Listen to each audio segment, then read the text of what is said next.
வீரமிக்க மன்னன் விக்ரமாதித்தன் இருண்ட மயானத்தில் மீண்டும் மரத்தில் ஏறினான்.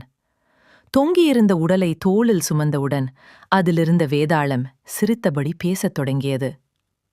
மன்னா, உலகத்தில் பலர் பரோபகாரம் பேசுவார்கள். ஆனால் செயலில் சுயநலவாதிகளாக இருப்பார்கள். அப்படிப்பட்ட ஒருவன் ராமு. ராமு எல்லோருக்கும் உதவி செய்தான். ஆனால் அவன் கொடுத்த தானம் யாருக்கும் பயனில்லை என்பதை உணர்ந்தான். அதனால் அவன் மருத்துவரானான். ஏழை பணக்காரன் வேறுபாடின்றி நோயாளிகளையே தெய்வமாக கருதி வைத்தியம் செய்தான். பணக்காரன் முன்னுரிமை கேட்டாலும் மறுத்தான். மன்னரின் தாயை அரண்மனைக்கு வந்து குணப்படுத்தச் சொன்ன போதும் என்னை நம்பி வரும் நோயாளிகளை நான் விட்டுவிட முடியாது என்று மறுத்தான்.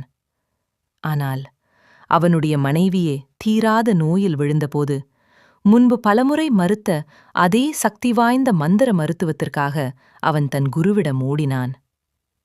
இப்போது சொல்ல மன்னா, ராமு சுயநலவாதியா அல்லது மனித நேயத்தின் வடிவமா? பதில் தெரிந்தும் நீ மௌனமாக இருந்தால் உன் தலை சுக்கு நூறாகும்.